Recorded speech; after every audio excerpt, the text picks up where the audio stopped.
اللهم ربها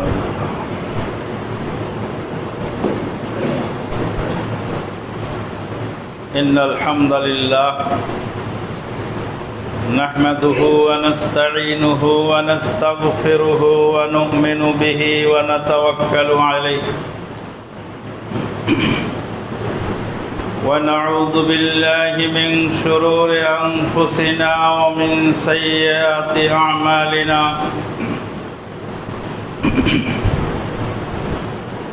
من يهده الله فلا مضل له ومن يضلل فلا هادي له وأشهد أن لا إله إلا الله وحده لا شريك له وأشهد أن محمدا عبده ورسوله الذي أرسله بالحق بشيرا ونذيرا وداعيا إلى الله بإذنه وسراجا منيرا أما بعد فإن خير الحديث كتاب الله وخير الهدي هدي محمد صلى الله عليه وسلم وشر الأمور محدثاتها وكل محدثة بدعة وكل بدعة ضلالة وكل ضلالة في النار أما بعد فقد قال الله تبارك وتعالى في الكلام المجيد والفرقان الحميد بعد أعوذ بالله من الشيطان الرجيم يا أيها الذين آمنوا اتقوا الله حق تقاته ولا تموتن إلا وأنتم مسلمون يا أيها الناس اتقوا ربكم الذي خلقكم من نفس واحدة وخلق منها زوجها وبث منهما رجالا كثيرا ونساء واتقوا الله الذي تساءلون به والأرحام إن الله كان عليكم رقيبا يا أيها الذين آمنوا اتقوا الله وقولوا قولا سديدا يصلح لكم أعمالكم ويغفر لكم ذنوبكم ومن يطع الله ورسوله فقد فاز فوزا عظيما ثم أما بعد قال الله تبارك وتعالى في الكلام المجيد ولو أن أهل القرى آمنوا واتقوا لفتحنا عليهم بركات من السماء والأرض الآية وقال النبي الأمين صلى الله عليه وسلم خير الناس قرني ثم الذين يلونهم ثم الذين يلونهم ثم الذين يلونهم إلى آخر الحديث أو كما قال عليه الصلاة والسلام যাবতীয় প্রশংসা সেই মহান আল্লাহ পাকের জন্য যার অশেষ মেহেরবানিতে ঝঞ্ঝা বিক্ষুব্ধ এই পৃথিবীতে শত প্রকার বাধা বিপত্তি ফিতনা ফাসাদের ভিতর দিয়ে নিভু নিভু গতির ঈমানের মশাল নিয়ে আমরা সামনের দিকে এগিয়ে যাচ্ছি। ঝড় তুফান যেভাবে আসে, কখন যেন আমাদের ঈমানটা নিভে যায়। আল্লাহ পাক আমাদেরকে ঈমানের হালতে বাঁচিয়ে রেখেছেন, এই জন্য আলহামদুলিল্লাহ। দরুদ ও সালাম বর্ষিত হোক সেই নবী মুহাম্মদুর রাসূলুল্লাহ সাল্লাল্লাহু আলাইহি ওয়াসাল্লামের প্রতি, যার রেখে যাওয়া অমীয় বাণী কিয়ামতের আগ পর্যন্ত অক্ষরে অক্ষরে প্রতিফলিত হবে। ওই বড় লাঠিটা দেন তোমার, একটা বড় লাঠি। ঈমানের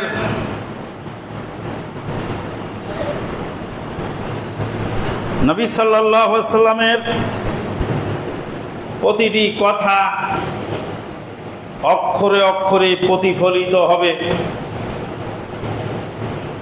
নবী মুহাম্মদুর রাসূলুল্লাহ সাল্লাল্লাহু আলাইহি ওয়াসাল্লাম বলেছেন, আল্লাহি লা ইউফলিহা কওমুন ওয়াল্লাহু আমরাহুম ইমরাতান। কশিনকালেও কোনো কওম সফল হবে না যারা তাদের নেতৃত্বের আসনকে নারীর জন্য ছেড়ে দিয়েছে। বহুদিন নারীর শাসনের করাল গ্রাসে জাতি মুহ্যমান ছিল। অবশেষে এক সময় আল্লাহ পাক আমাদের উপরে দয়া করলেন, দয়া করে একজন পুরুষ শাসক দায়িত্বশীল আমাদেরকে আল্লাহ পাক উপহার দিলেন। আলহামদুলিল্লাহ। সফলতা একদম হাতে নাতে পেয়ে গেলাম। কিভাবে? যে ৮০ টাকা ১০০ টাকা কেজির সবজি ২০ টাকায় হয়ে গেল। ১০০ টাকা পার করলো পেঁয়াজের দাম, সেটা মানুষের নাগালের মধ্যে এসে গেল। ফলে ফসলে পত্র পল্লবে দেশ সুশোভিত হয়ে গেল। একদম নগদে প্রমাণ পেয়ে গেলাম নবীর হাদিস, সফল হবে তারাই যারা নেতৃত্বের আসন পুরুষকে দেবে, আর বিফল হবে তারাই যারা নেতৃত্বের আসন নারীকে দিবে। এরপরে আর একটা হাদিস পাওয়া গেল, সেটাও প্রমাণিত হয়ে গেল। নবী সাল্লাল্লাহু আলাইহি ওয়াসাল্লাম বলছেন, খায়রুন নাসে কারনি, উত্তম জামানা হলো আমার জামানা।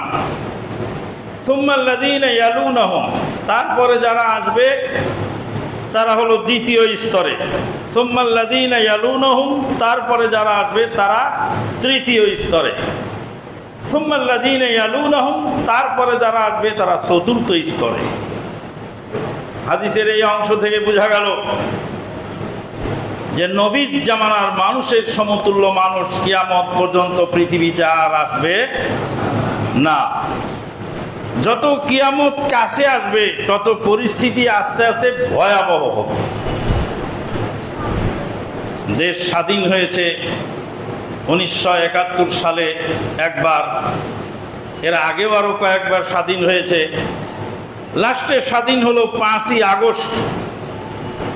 5ই আগস্টে স্বাধীন হওয়ার পরে কি পেলাম? কতটুকু পেয়েছি? প্রকাশ্য দিবালোকে পাথর দিয়ে মানুষকে মানুষের সামনে হত্যা করা হচ্ছে নৃশংসভাবে। ইট দিয়ে মানুষকে ছেঁচে দেওয়া হচ্ছে। সন্ত্রাস চাঁদাবাদের বিরুদ্ধে সংবাদ করার অপরাধে সাংবাদিককে হত্যা করা হচ্ছে। অসংখ্য শিশু ধর্ষিতা হচ্ছে।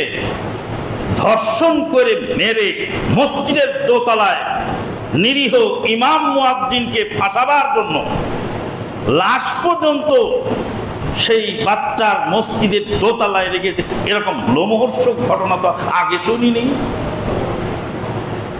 নবী সাল্লাল্লাহু আলাইহি ওয়াসাল্লামের ওই হাদিস, যেই দিন চলে যায় ভালো, আর যেই দিন আসে আরো ভয়াবহ।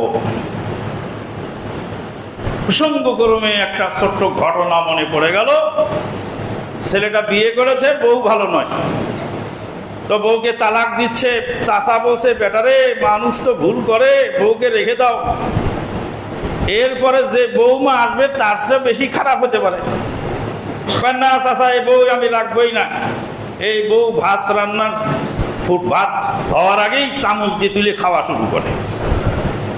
পরে আর এক বউ বিয়ে করে আনলো, এই বউ এখন কাঁচা চাল চাবায় খায়। তারপরে চাচা বলছে, বৌমা এবার কেমন হয়েছে রে ভাতিজা? বলছে, না চাচা, বৌমা যা আছে তা আছে। বলে, আগে তো ভাত অর্ধেক হওয়ার পরে চামচ দিয়ে তুলে খেতে, কাঁচা চাল চাবায় খায়, তো এটাকেও তালাক দে। না চাচা, আর তালাক দিব না।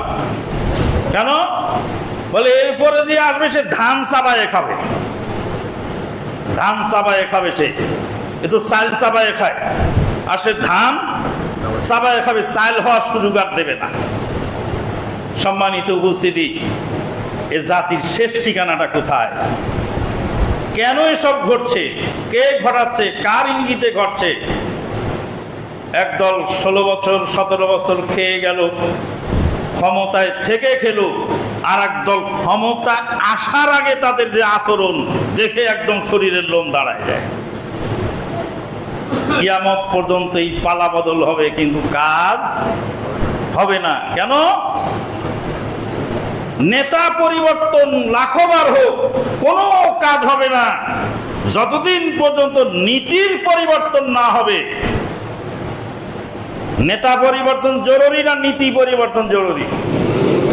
নীতি পরিবর্তন জরুরি।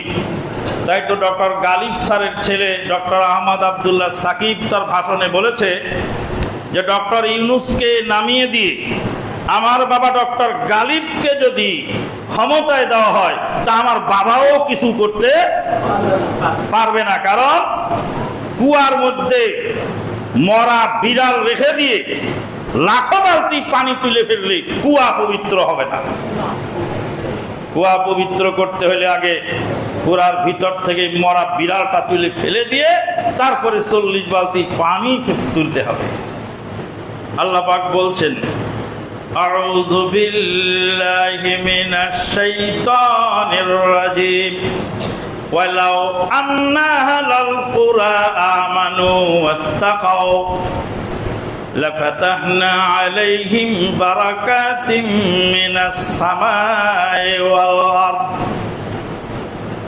ওয়ালাউ আন্না আহলাল কুরা, আল্লাহ পাক বলেন, জনপদের লোকেরা যদি আমানু, ঈমান আনে, ওয়াত্তাকাউ, তাকওয়াশীল হয়, আল্লাহকে ভয় করে, লাফাতাহনা আলাইহিম বারাকাতিম মিনাস সামাই ওয়াল আরদ, আসমান জমিনের বারাকাত সমূহের দরজা সমূহ আল্লাহ খুলে দিবেন।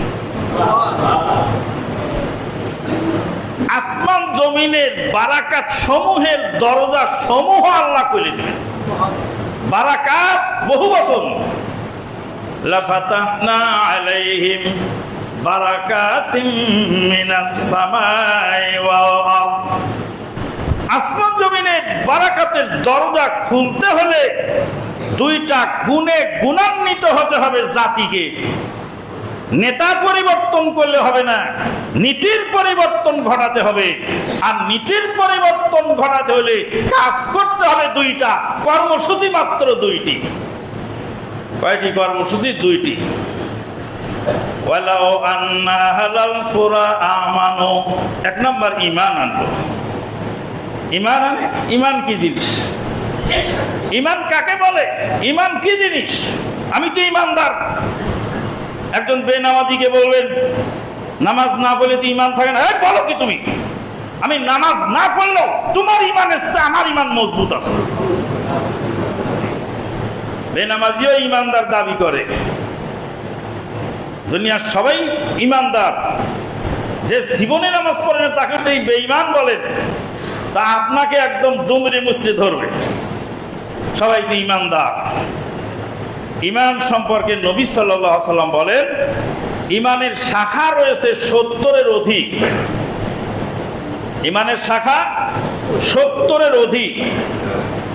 এক নম্বর শাখা হলো লা ইলাহা ইল্লাল্লাহ। এক নম্বর শাখা হলো লা মা'বুদা বিহাক্কিন ইল্লাল্লাহ। লা ইলাহা ইল্লাল্লাহ ইল্লাল্লাহর অর্থ আর শর্ত যদি আমরা বুঝতাম, তাহলে সালাপাগুল্লির মাজারও এখানে থাকে না, আর সালে বাবা ইয়ামানির দরবারও এখানে থাকে না, আর কদম রসুল দরগাও এখানে থাকে না। কদম রসুলও আছে, ইমানদারও আছি আমরা, সংগ্রামী তাওহীদি জনতা, সংগ্রামী তাওহীদি জনতা, তাওহীদি জনতা। শিরক বিদআতে জর্জরিত সেও সংগ্রামী তাওহীদি জনতা। লা ইলাহা ইল্লাল্লাহর তো অর্থই সে জানে না। 1981 সালে চকবাজার শাহী মসজিদে জুমার সালাত আদায় করেছিলাম বিশ্ববরেণ্য কারি উবাইদুল্লাহ রাহিমাহুল্লাহ পিছনে। কারি উবাইদুল্লাহ, যার আযান শুনে ঢাকাবাসীর ঘুম ভাঙতো, সেই কারি উবাইদুল্লাহ খতিব ছিলেন চকবাজার শাহী জামে মসজিদে। বড় আশা করে 1981 সালে পাবনা থেকে আমি এসেছি কারি উবাইদুল্লাহর পিছনে জুমার সালাত আদায় করব, তাই সরাসরি জুমার সালাত আদায় করে তারপরে দেখি ডান দিকে কিছু লোক এইভাবে উজুখানার মতো এদিক দিয়ে বের হয়ে ওদিকে যাচ্ছে। মসজিদ থেকে বের হয়ে ডান দিকে ঠিক ওই দক্ষিণ পাশে দক্ষিণ পশ্চিম কর্নারে গেলাম, সেখানে যাই দেখি সেখানে বিশাল এক মাজার, দোতলার উপরে মাজার। মরার পীর আর মরার জায়গা পাই নাই, ও যায় মরেছে দোতলার উপরে। জীবনে তো শুনেছেন যে মাটিতে মানুষকে দাফন করে সেখানে মাজার বানায়। চকবাজার শাহী মসজিদে মাজার দোতলায়। পীর সাহেব কি দোতলায় দেয় মরলো, নাকি দোতলায় নিয়ে তাকে কবর দেওয়া হলো? দোতলায় নিচতলা মার্কেট, দোতলায় মসজিদ, মসজিদের দক্ষিণ পশ্চিম কর্নারে বিশাল মাজার। এখানে সালাত আদায় করে ওখানে গিয়ে ওই মাজারে সেজদা দিচ্ছে। আল্লাহর কসম, আল্লাহর কসম, এই কারি উবাইদুল্লাহ আজীবন সেখানে খুতবা দিয়ে গেল, আর আমি আমানুল্লাহ যে সেখানে খতিব হই, যেদিন খুতবা শুরু হবে সেদিন হয় মাজার ভাঙবে, না আবার খতিবগিরি যাবে। হয় মাজার ভাঙা হবে, না আমার খতিবগিরি যাবে, দুটোর একটা হবে। কিন্তু মসজিদ কে বানি মোল্লা তো মন্দির কে পুজারি, मस्जिद के बानी मुल्ला तो मंदिर के पुजारी, तो दरगाहों में सेजदे के दिल के बुझाई। कवि আল্লামা ইকবাল বসে মসজিদে তুমি মোল্লা সাজো আর মন্দিরে যায় পূজা করো। হজে কাবা भी करे, गंगा का स्नान भी, राजी रहमान भी रहे, खुशी शैतान भी। আর এক কবি বলছেন हजे काबा भी करे, गंगा का स्नान भी, राजी रहमान भी रहे, खुशी शैतान भी। काबार हजो करबो, गंगाय जे स्नानও করব, শয়তানও খুশি থাকবে আর আল্লাহ খুশি থাকবে। এই দোদেল বান্দা কালেমা সোর, নামেলে শ্মশান, নামেলে গোর। লা ইলাহা ইল্লাল্লাহর অর্থ আমরা জানি না, বুঝি না। যদি বুঝতাম তাহলে শিরকের বেদিগুলি এদেশে থাকতো না। ওয়াদানাহা ইমাতাতুল লাদানিত তারিক। নবী সাল্লাল্লাহু আলাইহি ওয়াসাল্লাম বলেন, ঈমানের সর্বোচ্চ শাখা লা ইলাহা ইল্লাল্লাহ, আর সর্বনিম্ন শাখা হলো কষ্টদায়ক জিনিসকে রাস্তা থেকে সরিয়ে দেওয়া। কষ্টদায়ক জিনিস রাস্তা থেকে সরিয়ে দেওয়া, এটা কিসের শাখা? কত নম্বর শাখা? সর্বনিম্ন শাখা। এবার নিজের জীবনের সাথে মিলায় নেন। আপনি আমি রাস্তায় দিয়ে যাচ্ছি, কলার ছাল রাস্তায় পড়ে আছে, কলার ছালটা যদি ফেলে দেওয়ার মতো ইমানের তাকিদ আমার ভিতর থেকে না আসে, বুঝতে হবে যে ইমানের সর্বনিম্ন শাখাটাও আমার কাছে নাই। আপনি চলে গেলেন, কলার ছালটা ফেললেন না। আল্লাহ নবীর হাদিস অনুযায়ী কষ্টদায়ক জিনিস রাস্তা থেকে সরিয়ে দেওয়া হলো ইমানের সর্বনিম্ন শাখা। যে লোক কষ্টদায়ক জিনিস রাস্তা থেকে সরালো না, বুঝতে হবে তার কাছে ইমানের সর্বনিম্ন টুকুও নাই। এবার এখান থেকে অনেকগুলি কথা আপনি মিলাই নিতে পারেন। রাস্তা ভাঙা আছে, আপনি রাস্তার উপরে খের শুকাতে দিলেন। রাস্তা কি আপনাদের বাপদাদার তালুকদারের জায়গা যে আপনি খের শুকাতে দিবেন? রাস্তায়, ভাঙা রাস্তায় খের শুকাতে দেওয়ার কারণে খেরের তলায় ভাঙা আছে, মোটরসাইকেলওয়ালা চিনল না। আর মোটরসাইকেলওয়ালা না চিনার কারণে সে খেরের উপর দিয়ে মোটরসাইকেল চালাতে গিয়ে ভাঙার গর্তে পড়ে সে কাত হয়ে পড়ে গেল, আর ট্রাক এসে তাকে পিষে জীবন্ত হত্যা করে চলে গেল। মার্ডার কেসের আসামি হয়ে উঠবে কে? ওই খের বিছানোওয়ালা। কলার ছাল একজন রাস্তায় ফেলে রেখেছে, আর একজন ফিসল খেয়ে পড়ে গিয়ে তার কোমর ভাঙলো।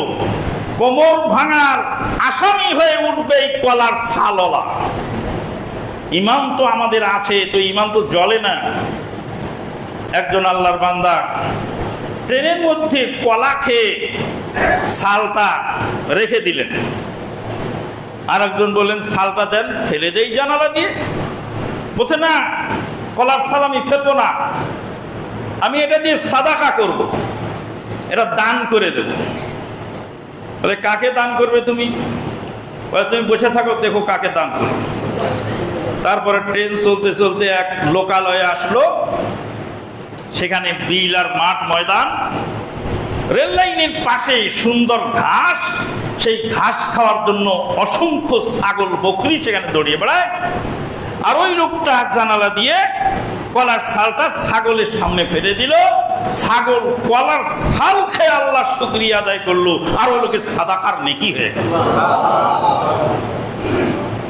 আর একজন লোক কলা কিনতেছিল স্টেশনের পাশে, ছাগল পিছে পিছে ঘুরছে যে কলাটা খেয়ে ছালটা মনে হয় আমাকে দিবে। সে এতই অমানুষ, ছাগলের দিকে আর খেয়াল করলো না, কলাটা ক্যাঁত করে গিলল আর ছালটা নিয়ে নর্দমায় ফেলে দিল। ছাগলের খোরাক হলো না। দুইজন কি সমান না? রাস্তায় কষ্টদায়ক জিনিস সরিয়ে দেওয়ার অনুভূতি যদি আপনার ভিতরে জাগ্রত না হয়, বুঝতে হবে কষ্টদায়ক জিনিস সরিয়ে দেওয়ার অনুভূতি যদি জাগ্রত না হয়, বুঝতে হবে নিম্নমানের ঈমান আমার আপনার কাছে নাই। মানুষ মারা যাচ্ছে, হাহুতাশ করছে, রাস্তার ধারে পড়ে চিৎকার করছে। এই যে বিমান বিধ্বস্ত হলো মাইলস্টোন স্কুলের সামনে, অসংখ্য ছাত্র ছাত্রী যখন ঝলসে আগুনে পুড়ছে, পাশের দোকানদারেরা 20 টাকার পানির বোতল 600 টাকা। আমরা শুনেছিলাম ধনী লোক নাকি খারাপ হয় আর গরিব লোক ভালো। ধনী লোক মানুষের অর্থ চুষে খায়, আজীবন শুনে আসি ধনী লোক খুব খারাপ। এবার দেখলাম যে রিক্সাওয়ালারাও খারাপ। 30 টাকার রিক্সা 120 টাকা না হলে সে যাবে না হাসপাতালে। এরা কি মানুষ না পশু, না পশুর চেয়ে অধম? এসব মানুষ থাকতে আল্লাহ পৃথিবী ধ্বংস করেন না কেন? আল্লাহর নবী সাল্লাল্লাহু আলাইহি ওয়াসাল্লাম বলেন, পৃথিবী ধ্বংস হবে না যতদিন পর্যন্ত একজন ঈমানদার ব্যক্তি বেঁচে থাকবে। পৃথিবীতে একজন ঈমানদার থাকতে, একজনের ঈমানের ওসিলায় আল্লাহ পাক পৃথিবীকে টিকিয়ে রাখবেন, ভাঙবেন না, ধ্বংস করবেন না। আর সেই ঈমানদারের ঈমান কতটুকু হবে? রায়ের দানা পরিমাণ ঈমান। একজন ঈমানদারের অন্তরে রায়ের দানা পরিমাণ ঈমান বাকি থাকতে আল্লাহ পাক পৃথিবী ধ্বংস করবেন না। যখন সব মানুষ অমানুষ হয়ে যাবে, মানুষ যখন অমানুষ হয়ে যাবে, একটার পর একটা ঘটনা ঘটছে, হৃদয় বিদারক ঘটনা, হৃদয় বিদারক ঘটনা ঘটছে। আর আমরা চেয়ে চেয়ে দেখছি আল্লাহ পৃথিবী ভাঙে না কেন? আল্লাহ পৃথিবী ধ্বংস করেন না কেন? এদেশে ওই পানির দোকানদার 20 টাকা পানির বোতল 200 টাকা, 600 টাকা। এদেশে রিক্সাওয়ালা 30 টাকার রিক্সার ভাড়া বিপদের সময় 120 টাকা। এরকম অমানুষ যেমন আছে, মেহেরিন ম্যাডামের মতো ম্যাডামও এদেশে আছে, প্রায় 40 জন ছাত্র বা অসংখ্য ছাত্র ছাত্রীকে আগুনের ভিতর থেকে বের করে এনে 80% জ্বলন্ত অগ্নিদগ্ধ দেহ নিয়ে শেষকালে নিজেও মৃত্যুর কোলে ঢলে পড়লেন। এই নাম মানবতা। আর এই সমস্ত মানুষদের জন্যই আজকে আল্লাহ পাক পৃথিবী টিকে রেখেছেন, না হলে পৃথিবী ধ্বংস করে দিতেন। মা বোনেরা ভালো করে শুনুন কথাগুলো। এরই নাম হলো মাতৃত্ব। মা পারেনি সন্তানকে রেখে বের হতে আগুন থেকে, এরই নাম হলো মাতৃত্ব। এরকম মায়ের প্রয়োজন সমাজে। আর ওই সমস্ত রিক্সাওয়ালা যারা 30 টাকার ভাড়া 120 টাকা না হলে যাবে না, চোখের সামনে জ্বলন্ত অঙ্গার নিয়ে দৌড়াচ্ছে বাচ্চাটি, ধরার মতো কোনো লোক নাই, সেলফি তুলছে। নোয়াখালীর এক ভাই ওমান থেকে আসলেন, পরিবার সহ যাচ্ছিলেন। কত হৃদয় বিদারক ঘটনা। গাড়িটি খালের মধ্যে পড়ে গেল। ভদ্রলোক বলছেন, যখন গাড়ি খালে পড়ে গেল তখন গাড়িটা নৌকার মতো পানির উপর ভাসতেছিল। ড্রাইভারকে বললাম, সবগুলি দরজা খুলে দাও, যে যেদিক দিয়ে পারে বেরিয়ে যাক। ড্রাইভার দরজা না খুলে নিজের পাশের জানালা খুলে নিজে বেরিয়ে চলে গেল যান বাঁচাবার জন্য, আর অসংখ্য যাত্রীকে ফেলে দিয়ে গেল। ভদ্রলোক বলছেন, আমি বের হয়ে এসে আমার স্ত্রীকে টানছিলাম। স্ত্রী তার বাচ্চা রেখে বের হবে না, সে তার বাচ্চাকে ধরে রেখেছে। মাকে টানছিলাম, মা তার মাকে অর্থাৎ আমার নানিকে না নিয়ে বের হবে না, সে নানিকে ধরে রেখেছিল। এইভাবে একে অপরকে ধরে রেখে 7টি প্রাণ ঝরে গেল চোখের পলকে। সম্মানিত উপস্থিতি, যদি রাস্তার ফিটনেস না থাকার কারণে হয়, রাস্তার দায়িত্বশীল যারা তারা মার্ডার কেসের আসামি হয়ে উঠবে হাসরের ময়দানে। যদি গাড়ির ফিটনেসের কারণে না হয়, তাহলে গাড়ির মালিক দায়ী থাকবে হাসরের ময়দানে। যদি ড্রাইভারের ভুলের কারণে হয়, এই ড্রাইভারকে মার্ডার কেসের আসামি হয়ে হাসরের ময়দানে উঠতে হবে।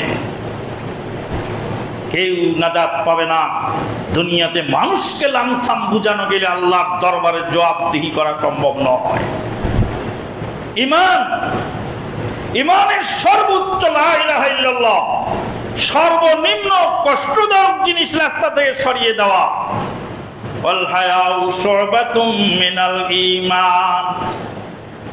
আর লজ্জাশীলতা হলো ঈমানের একটি অঙ্গ। লজ্জা আছে না নাই? লজ্জা আছে? লজ্জা আমাদের আছে তো মনে হয় না। নবী সাল্লাল্লাহু আলাইহি ওয়াসাল্লাম বলছেন, ইযা লাম তাসতাহি ফাসনা মা শিত। লজ্জা যদি তোমার না থাকে, যা ইচ্ছা তাই তুমি করো। মানুষ যখন লজ্জা হারিয়ে ফেলে তখন যা ইচ্ছা সে তাই করে, লজ্জার কারণে করতে পারে না। এটা বকা দিতে গেছিলাম, কিন্তু আমি বকতে পারলাম না, কারণ লজ্জা লাগলো। কেউ যদি দেখে ফেলে, এটা পিস টিভির আলোচক আমানুল্লাহ মাদানী ট্রেনের মধ্যে একটা লোককে বকা দিল, তাই লজ্জায় আমি বকতে পারলাম না। কারো জিনিস লোভনীয় দেখে হয়তো লোভ লাগতে পারে, কিন্তু লজ্জা লাগে। যদি ধরা পড়ে যাই, যে বলবে এত বড় দেশ বরেণ্য আলেম, তো সে এই কাম করলো। লজ্জার কারণে মানুষ অনেক পাপ থেকে ফিরে আসে। ঈমানের 3টি শাখা নবী বললেন, 3টার একটাও তো উপযুক্ত আমাদের দেশে নাই। রাস্তার উপরে ইট রাখবেন, বালু রাখবেন, সিমেন্ট রাখবেন, রাস্তার মধ্যে বালু মাখাবেন, রাস্তার মধ্যে রাজমিস্ত্রির কাজ করাবেন, রাস্তার মধ্যে খড়ি রাখবেন, রাস্তার ফুটপাত দখল করে সেখানে বাজার বসাবেন। রাস্তা তো রাস্তাই, রাস্তা দখল করে সব ধরনের কাজ আমাদের দেশে চলছে। তাহলে 1 নম্বর শর্ত আল্লাহ যা দিলেন সেই শর্তটাই তো নাই। 2 নম্বর হলো ওয়াত্তাকাও। যদি তাকওয়াশীল হয়, আল্লাহকে ভয় করে, আল্লাহকে ভয় করলে মানুষ অন্যায় থেকে ফিরে আসে। পুলিশ লাগে না, বিডিআর লাগে না, আর্মি লাগে না, র্যাব বাহিনী লাগে না। আল্লাহকে ভয় করলে মানুষ অপরাধ থেকে একাই ফিরে চলে আসে। বুখারীর হাদিস, নবী সাল্লাল্লাহু আলাইহি ওয়াসাল্লামের কাছে একজন মহিলা আসলেন, এসে বললেন, আমি তো অপকর্ম করেছি, জিনা ব্যভিচার করেছি, আমার পেটে বাচ্চা হয়েছে, আমাকে পাথর মেরে দিন, আর এই পাপ থেকে আমাকে মুক্ত করুন। তাহরিনি ইয়া রাসূলুল্লাহ সাল্লাল্লাহু আলাইহি ওয়াসাল্লাম, হে নবী আমাকে পবিত্র করুন। নবী সাল্লাল্লাহু আলাইহি ওয়াসাল্লাম বলে, তোমার পেটে বাচ্চা সহ তোমাকে তো মারা যাবে না, অপরাধ তো তুমি করেছো, বাচ্চা তো নিষ্পাপ, তুমি চলে যাও, বাচ্চা ভূমিষ্ঠ হওয়ার পরে আসো। বাচ্চা ভূমিষ্ঠ হওয়ার পরে মহিলা বাচ্চা কোলে করে আসলেন। বুখারীর হাদিস বলছি আপনাকে। বাচ্চাটা নিয়ে আসলেন মহিলা। নবী সাল্লাল্লাহু আলাইহি ওয়াসাল্লাম বললেন, ওই বাচ্চার দুধ আছে 2 মাসের, 2 বছরের, তোমার বুকের মধ্যে ওই বাচ্চার খাদ্য রয়ে গেছে, 2 বছর খাবে সে। এখন তোমাকে মেরে দিলে বাচ্চা তো বঞ্চিত হবে, তুমি চলে যাও। মহিলা চলে গেলেন। 2 বছর বাচ্চাকে দুধ পান করানোর পরে হাদিসে এসেছে, বাচ্চাকে কোলে করে নিয়ে আসছে, বাচ্চার হাতের মধ্যে 1 টুকরা রুটি, আর কোন বর্ণনা আসছে 1 টুকরা খেজুর। 1 টুকরা খেজুর বা 1 টুকরা রুটি বাচ্চার হাতে দিয়ে নবী সাল্লাল্লাহু আলাইহি ওয়াসাল্লামের কাছে এসে বলছেন, ইয়া রাসূলুল্লাহ সাল্লাল্লাহু আলাইহি ওয়াসাল্লাম, এই দেখুন আমার বাচ্চা দুধ ছেড়ে দিয়েছে, পূর্ণ 2 বছর দুধ পান করা কমপ্লিট, এখন সে স্বাভাবিক খাবার খাওয়া শিখে গেছে, আমাকে পবিত্র করুন। ভাবতে পারেন হাদিসটা? ভাবা যায়? একজন মহিলা মৃত্যুকে আলিঙ্গন করার জন্য 3 বার আসলেন নবীর দরবারে। নবী সাল্লাল্লাহু আলাইহি ওয়াসাল্লাম মহিলার কোলের বাচ্চাটা কোলে থেকে নিয়ে একজন মানুষকে দিয়ে বললেন, এই বাচ্চা তুমি লালন পালন করবা। কলিজার টুকরা, নারী সেরাধন বাচ্চা, যেই বাচ্চার মহব্বতে ডুবন্ত মহিলা গাড়ি থেকে বের হলো না, বাচ্চাকে নিয়ে বের হবে। সেই বাচ্চাকে জীবন্ত মহিলা আরেকজনের হাতে তুলে দিয়ে চলে যাচ্ছেন সাহাবীদের সাথে। সাহাবীগণ নিয়ে ঈদগার ময়দানে মহিলাকে কোমর পর্যন্ত পৌঁছে দিলেন। তারপরে চতুর্দিক থেকে পাথর ছুঁড়ে মেরে মহিলার মৃত্যুদণ্ড কার্যকর করতে যাচ্ছেন। প্রখ্যাত সাহাবী খালিদ ইবনুল ওয়ালিদ রাদিয়াল্লাহু তাআলা আনহু, তিনি 1 টুকরা পাথর মারলেন, মহিলার মুখে লাগলো, মুখে লেগে মুখ ছিঁড়ে গেল, নাক মুখ ফেটে ফিনকি দিয়ে রক্ত বের হলো। রক্ত ছুটে এসে সাহাবী খালিদ ইবনুল ওয়ালিদের গায়ে লাগলো।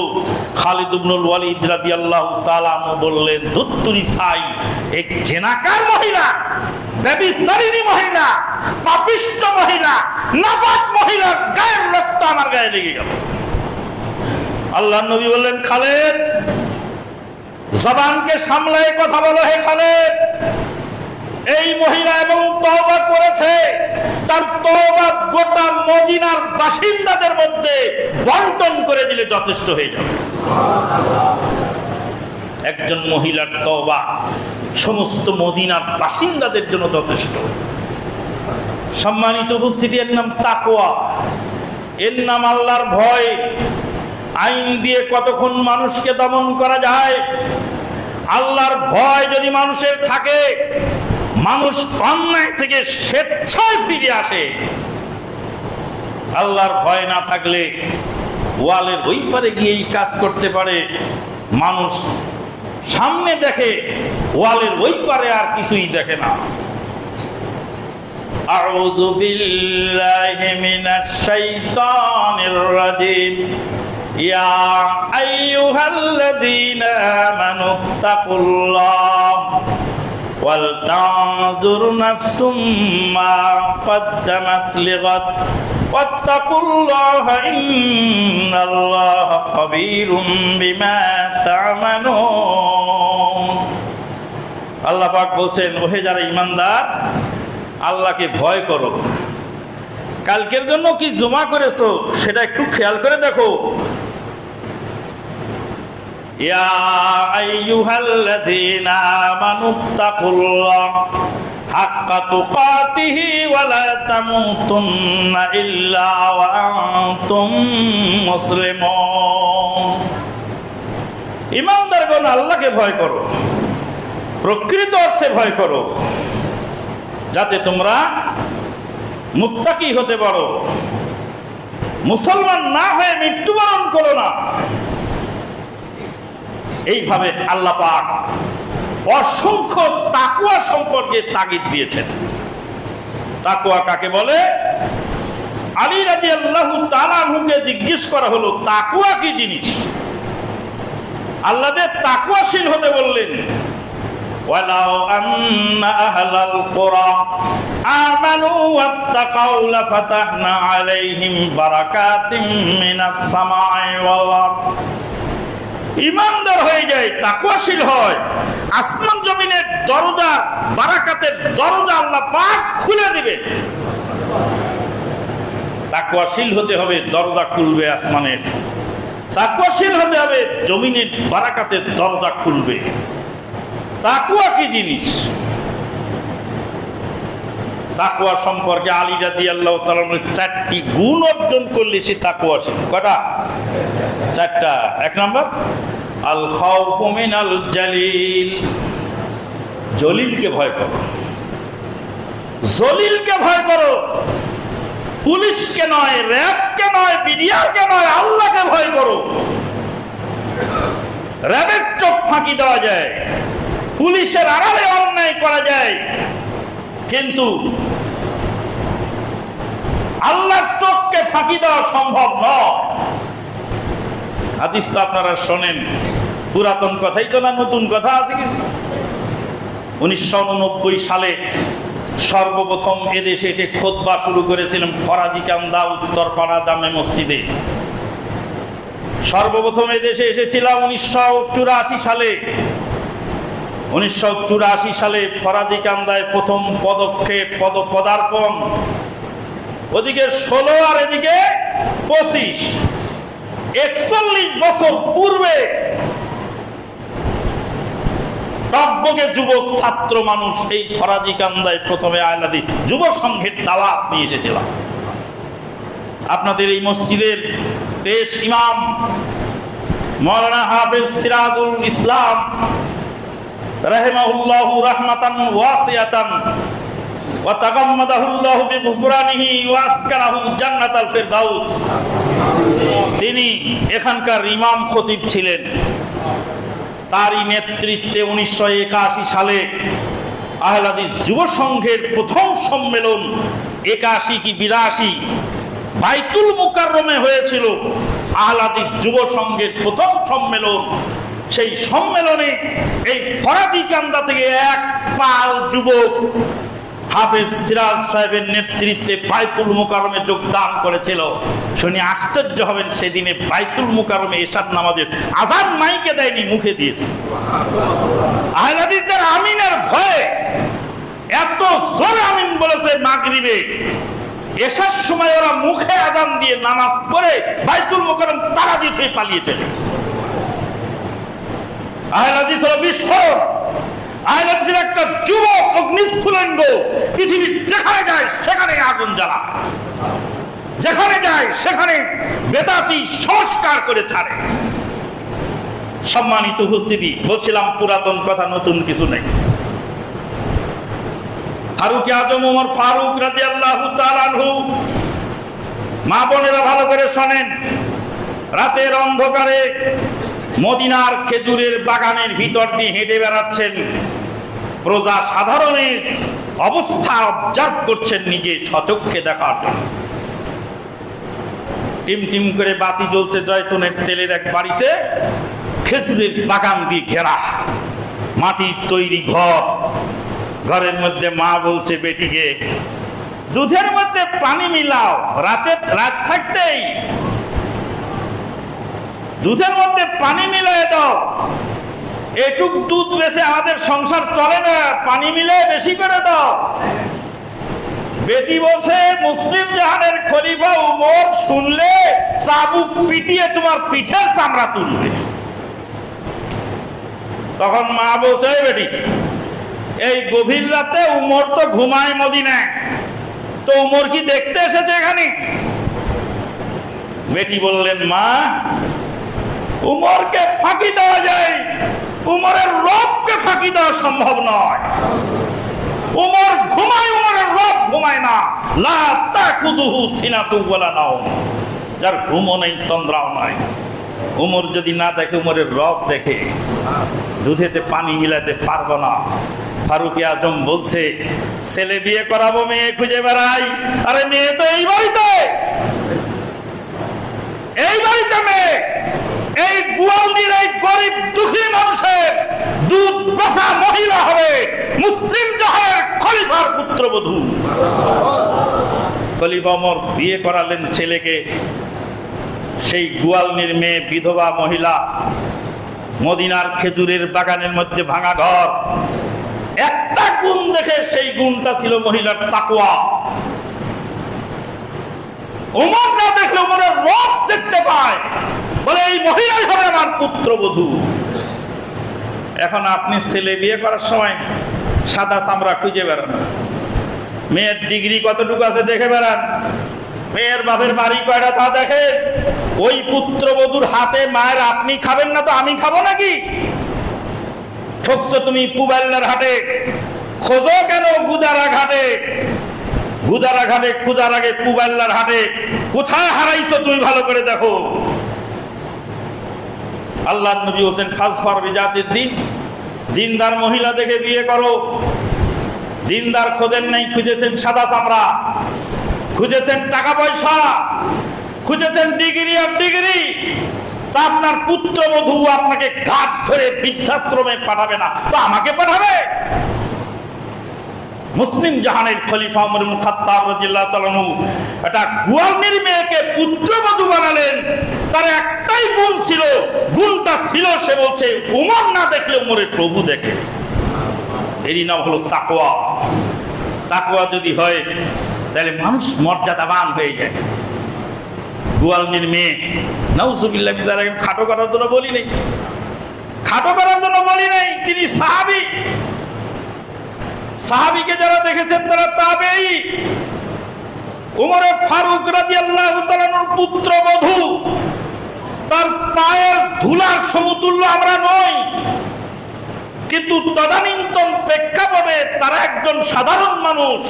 মুসলিম জাহানের খলিফার বাড়িতে যাওয়ার যোগ্যতা হলো যেই শক্তিতে, সেই শক্তির নাম হল তাকওয়া। আল খাউফু মিনাল জালিল, জলিলকে ভয় করো। ওয়াল আমালু বিত-তানজিল, কোরআন হাদিস অনুযায়ী আমল করো। দুনিয়ার যত কথা আছে সব কথা ফেলে দাও, কোরআন হাদিস মেনে নাও। এখন নতুন করে ইনিয়ে বিনিয়ে কত কথা বলছে। হ্যাঁ, গণতন্ত্র তো জায়েজ আছে, নির্বাচন কিভাবে করবেন, কিভাবে ক্ষমতায় যাবেন, হ্যাঁ প্রয়োজনে গণতন্ত্র তো মানতেই হবে, আমরা তো সব জায়গায় মানি। ও মৌলভী সাহেব, ভালো করে বোঝো, বিপদের সময় মরা গরুর গোশত হালাল, তার মানে মরা গরুর গোশতের কাবাব বানাবার অনুমতি আপনাকে দেওয়া হয় নাই। মরা গরুর গোশতের দোকানদারি করার অনুমতি আপনাকে দেওয়া হয় নাই। আপনি মরা গরু বেচবেন, মরা গরুর গোশতের দোকান খুলবেন, মরা গরুর গোশত দিয়ে কাবাব বানাবেন, আর বলবেন বিপদের সময় মরা গরু হালাল। বিপদের সময় মরা গরু হালাল যদি হয়, আল্লাহ বলেন ফামানিস তুররা গায়রা বাগিন ওয়ালা আদিন, সীমা লঙ্ঘন করলো না আর নাফরমানিও করলো না। নাফরমানি সীমা লঙ্ঘন বাদে যেই কয় টুকরা না খেলে জান বাঁচে না, জান বাঁচাবার জন্য যেই কয় টুকরা প্রয়োজন, সেই কয় টুকরা গোশত খেয়ে সাময়িক জান বাঁচাবেন। পরে রক্তে কি খাবেন আবার খুঁজতে থাকবেন, আল্লাহ হালাল মিলাবে। ওইটুকের জন্য মরা গরু হালাল, তার দলিল দিয়ে দোহাই দিয়ে আপনি মরা গরু গোশতের দোকান খুলে বসবেন। বিপদে পড়লে গণতান্ত্রিক নেতার কাছে আপনি যাবেন, এই জন্য আমাকে গণতান্ত্রিক পার্টি খুলে আহলাদি যুবকদেরকে বিভ্রান্ত করার কাজে লিপ্ত হতে হবে। ঠিক এই সমস্ত আলেমদেরকে কি বলে তার মাথা থেকে কি বের হয় খেয়াল করে না। নাপাক পানি দিয়ে 50,000 বার উজু করলে যেমন উজু হয় না, জাহেলিয়াত দিয়ে কশিনকালে ইসলাম হয় না। নাপাক পানি দিয়ে যেমন ওযু করলে ওযু হয় না, প্রস্রাবের পানি দিয়ে ইস্তেনজা করলে যেমন পবিত্র হওয়া যায় না। এক জায়গায় মল লেগেছে যে পেশাব দিয়ে ধুয়ে দিলাম, হলো হলো না, তো পানি লাগবে। নাপাক দিয়ে কোনোদিন নাপাক হয় না, জাহেলিয়াত দিয়ে কোনোদিন ইসলাম হয় না। দেশ স্বাধীন হলো, সবাই ক্ষমতার জন্য কামড়া কামড়ি, কিন্তু কেউ তো কথা বলল না যে আমরা খেলাফত চাই, মানুষের তৈরি করা বিধান আমরা চাই না, আমরা ইসলামের বিধান চাই, কোরআন সুন্নাহর আইন চাই। সবগুলি ইসলামী দল যদি ঐক্যবদ্ধ হয়ে বলে তাহলে তো কতই না সুন্দর হয়, কিন্তু ক্ষমতার লোভে মানুষ দৌড়িয়ে বেড়াচ্ছে। বলছিলাম বাঘের ভয়ে চললাম গাছে, আর ভূত বলে পেলাম কাছে। বাঘের ভয়ে চললাম গাছে, ভূত বলে পেলাম কাছে। একজনকে তাড়িয়ে আর একজনের হাতে ক্ষমতা তুলে দেওয়া হলো, তারই হাত ধরে আজ বাংলার মাটিতে মানব অধিকারের অফিস প্রতিষ্ঠা করা হচ্ছে। কিসের তোমার মানব অধিকার? মানব অধিকার যে তুমি কি বুঝাতে চাও এদেশের সচেতন মুসলিমরা ভালো বুঝতে পারে। এদেশের মানব অধিকার পর্যন্ত দেহ আমার, স্বাধীনতা আমার, এর নাম মানব অধিকার। জরায়ু আমার, স্বাধীনতা আমার, এর নাম মানব অধিকার। নারী আর পুরুষ বাপের সম্পদ সমান পাবে, এর নাম মানব অধিকার। মেয়েকে কোনো কিছু চাপিয়ে দেওয়া যাবে না, এর নাম মানব অধিকার। লিঙ্গ পরিবর্তন করে ট্রান্সজেন্ডার করব, আমার মানব অধিকার। তারপরে আরো যত নিকৃষ্ট কাজ আছে পৃথিবীতে, সবচেয়ে নিকৃষ্ট কাজ যেটা আল্লাহ পাক বলছেন, লূত আলাইহিস সালামের কওম সম্পর্কে বলছেন, তোমরা এমন কাজ করো মা সাবাকাকুম আহাদাম মিনাল আলামিন, পৃথিবীর কেউ ইতিপূর্বে এই জঘন্য কাজ করে নাই। সেই কাজ করবেন না মানব অধিকার। আমি একজন পুরুষ আর একজন পুরুষকে বিয়ে করব, কেন রাষ্ট্র বাধা দেবে? আমার মানব অধিকার। আমেরিকার মানব অধিকার, রাশিয়ার মানব অধিকার, চীনের মানব অধিকার, অমুসলিম কাফেরদের মানব অধিকার, ইসলামকে জবাই করার মানব অধিকার। মানব অধিকারের এই দোহাই দিয়ে আপনার ঘাড়ে কি চাপাচ্ছে, এ জাতির জন্য কি অশনি সংকেত অপেক্ষা করছে, আর একটু বুঝতে পারলেই বুঝবেন নবী সাল্লাল্লাহু আলাইহি ওয়াসাল্লামের সেই হাদিস, যেই দিন চলে গেল ভালো গেল, যেই দিন আসলো সামনে আরো ভয়াবহ। এতটুকু ওয়াজ শুনলে কেউ আর বলবেন না যে এই লোকটা তো আমলিক মৌলবী গো, এই লোকটা আমলিক মৌলবী। কেন আমলিকের পক্ষে গেল চলে? খুতবা পক্ষে যাচ্ছে কেন? কোরআন হাদিস কি বলে সেটা শোনেন। মানব অধিকার ইসলামে আছে, ইসলাম মানব অধিকার আমাকে শিখিয়েছে। আল্লাহ পাক বলছেন, ইন্নাদ দীনা ইনদাল্লাহিল ইসলাম, দিন কেবল আল্লাহর নিকটে মনোনীত হলো ইসলাম। আল্লাহ পাক বলেন, ওমান ইয়াবতাগি গায়রাল ইসলামি দীনা ফালাই ইউকবালা মিনহু ওয়া হুয়া ফিল আখিরাতি মিনাল খাসিরিন। যদি ইসলাম বাদ দিয়ে অন্য কোন জীবন ব্যবস্থা খুঁজে বেড়ায়, কালেও সেটা কবুল করা হবে না, আখিরাতে তারা ক্ষতিগ্রস্ত। আল্লাহ পাক অন্য আয়াতে বলেন, আফা গায়রা দীনিল্লাহি ইয়াবগুন ওয়া লাহু আসলামা মান ফিস সামাওয়াতি ওয়াল আরদ তাওআন ওয়া কারহা ওয়া ইলাইহি ইরজাউন। আল্লাহর দ্বীন বাদ দিয়ে ওরা কি নিজেদের তৈরি করা নিয়ম মানে আসমান জমিনের যা আছে সবাই আল্লাহর বিধানকে ইচ্ছায় অনিচ্ছায় মেনে নেয়। আসমান জমিনের যা আছে সবাই আল্লাহর বিধানকে ইচ্ছা অনিচ্ছায় মানে। কিভাবে মানে? আল্লাহর বিধান কি সবাই ইচ্ছা অনিচ্ছায় মানে? আল্লাহ যে বললেন মানে, ইচ্ছা অনিচ্ছা ইসলামের সব বিধান তারা মেনে নেয়। কোনটা মানে? আল্লাহর বিধান কোনটা মানে? আল্লাহর বিধান দুই প্রকার, একটা হলো হুকমে তাকওয়িনি আর একটা হলো হুকমে তাশরীঈ। জাগতিক বিধান ভালো করে বোঝেন। আল্লাহ চোখ দিয়েছেন দেখার জন্য আর কান দিয়েছেন শোনার জন্য। মানুষ সৃষ্টির পর থেকে কান দিয়ে শোনে আর চোখ দিয়ে দেখে। যারা আল্লাহকে মানে না তারা তো কান দিয়ে দেখে নাকি? কি দিয়ে দেখে? যারা ইমানদার তারা কি দিয়ে দেখে? মুসলমানরা পা দিয়ে হাঁটে, হাত দিয়ে কাজ করে। নাস্তিকেরা কি হাত দিয়ে হাঁটে না? তা আল্লাহ পাক বিধান দিয়েছে পা তোমার হাঁটার জন্য, আর হাত তোমার কাজ করার জন্য, কান তোমার শোনার জন্য, চোখ তোমার দেখার জন্য। আল্লাহর এই বিধান তারা ইচ্ছা অনিচ্ছায় মানতে বাধ্য। হাত দিয়ে হাঁটার চেষ্টা করেও মানুষ হাঁটতে পারবে না। আল্লাহর বিধান লঙ্ঘন করা সম্ভব নয়। এটা হলো জাগতিক হুকুম। এবার হাত দুইটার যে কোনো দিয়ে খেতে পারেন আপনি। এবার শরীয়তের বিধান হলো ডান হাত মুখে তোলো, বাম হাত তুলো না। এই জায়গায় এসে ওদের কারামতি ওরা খাটায়। পা দিয়ে হাঁটতে ওরা পারে না, হাত দিয়ে ওরা হাঁটতে পারে না।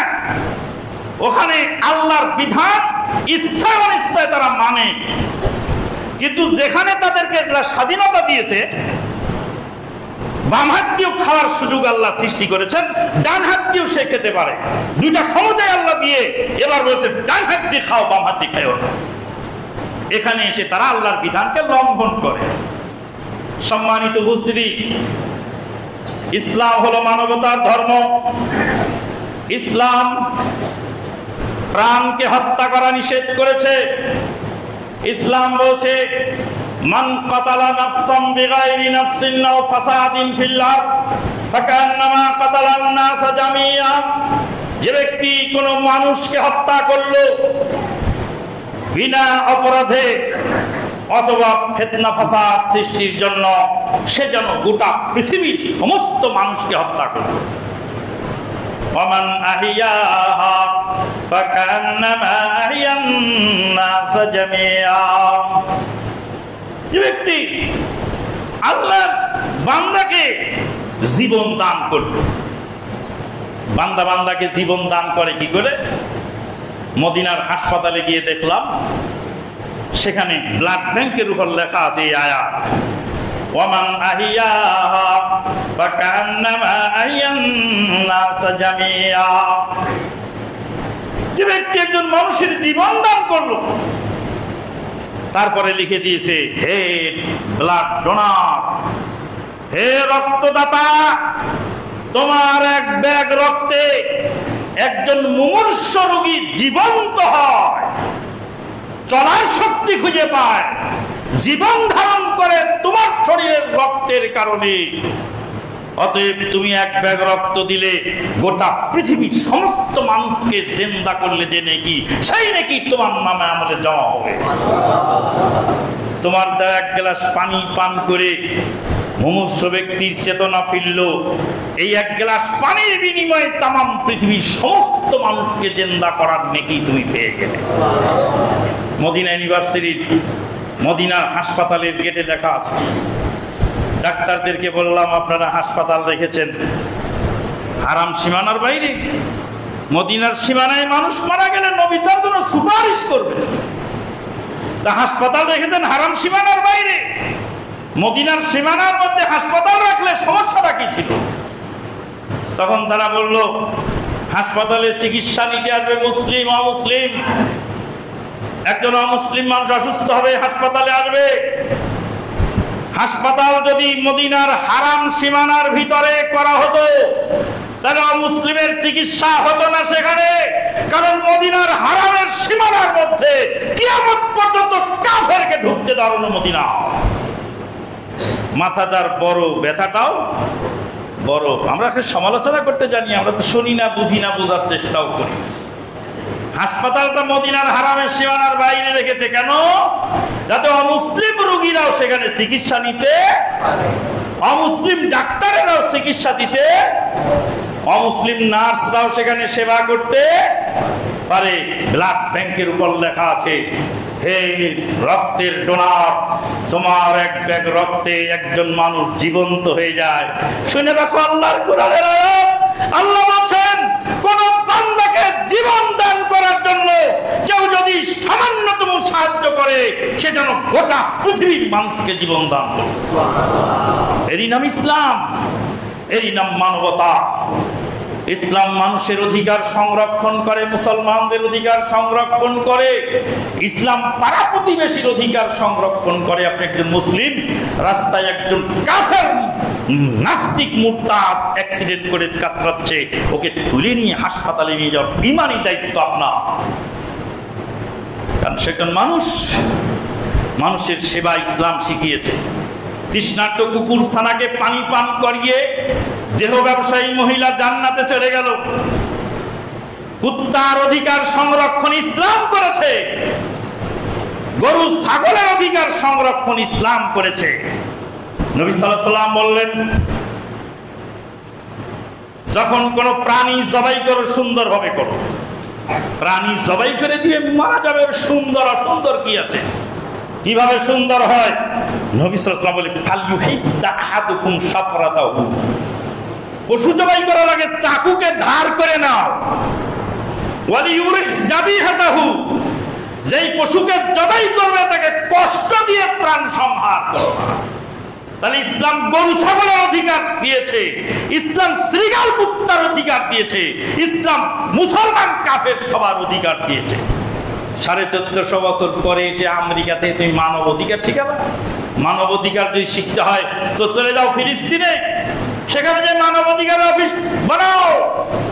ফিলিস্তিনে দৈনিক, সিরিয়ায় দৈনিক অসংখ্য নারী পুরুষ অসহায় শিশুদেরকে মারা হচ্ছে। তুমি বুবা শয়তানের ভূমিকা পালন করো, আর বাংলাদেশে একটা মানব অধিকার শিখেছে। ভালো করে শুনে রাখো, হে কাফের বেদিন বেঈমানেরা, ব্রিটিশ বেনিয়ার গম এদেশের মাটিতে অঙ্কুরিত হয় নাই। 200 বছর ব্রিটিশ এদেশ দখল করে রেখেছিল, কিন্তু দেশের মুসলমানকে কাফের নাস্তিক বানাতে পারে না। 200 বছর হলেও তোমাদেরকে কিরায় যেমন বিদায় করেছে। এদেশে ইসলাম থাকবে, মুসলিম থাকবে, মুসলিমদের অধিকার সংরক্ষিত হবে। সম্মানিত উপস্থিতি, তাহলে তাকওয়ার যে 4টি গুণের মধ্যে 1 নাম্বার হলো আল খাউফু মিনাল জালিল, 2 নাম্বার হলো আমাল বিল তানজিল, কোরআন হাদিস মেনে চলা, 3 নাম্বার হলো আর রিজা বিল কালিল, অল্পতে তুষ্ট থাকা, 4 নাম্বার হলো ওয়াল ইস্তিদাদু লিয়াউমির রাহিল, বিদায়ের জন্য প্রস্তুতি গ্রহণ করা। নোয়াখালীর যুবক ভাইটি বলছেন যে আমি এয়ারপোর্টে আমার মেয়েকে জড়িয়ে ধরেছিলাম, মেয়েটা ছিল মায়ের পেটে, ওই অবস্থায় আমি বিদেশে চলে গেলাম। এয়ারপোর্টে এসে মেয়েকে জড়িয়ে ধরে গাড়িতে তুললাম, বাড়িতে গিয়ে মেয়েকে আদর করব। বাড়ি পর্যন্ত আর পুছলো না, লাশ হয়ে চলে গেল। আমি যদি বুঝতাম আমার মেয়ের আদর করার সময় এখানেই শেষ, এয়ারপোর্টে আরো বেশিক্ষণ ধরে আদর করতাম। চোখের সামনে মেয়ে লাশ হলো, স্ত্রী লাশ হলো, মা লাশ হলো, একই পরিবারের 7 জন মানুষ লাশ হলো, কয়েক সেকেন্ড আগেও তারা জানে না এটাই হলো আমার জীবনের শেষ ঠিকানা। এই জন্য আলী রাদিয়াল্লাহু তাআলা বলছেন, মৃত্যুর প্রস্তুতি গ্রহণ করো। যার যার পাওনা তাকে তাকে দিয়ে দাও, যার কাছে অপরাধ করেছো মাপ চেয়ে নাও, জীবনের সমস্ত পাপ থেকে তওবা ইস্তেগফার করে প্রস্তুত হয়ে যাও। আল্লাহ পাক আমাদেরকে প্রস্তুত হওয়ার তৌফিক দান করুন। আল্লাহুম্মা আমিন। ওয়া আখিরু দাওয়ানা আনিল হামদুলিল্লাহি রাব্বিল আলামিন।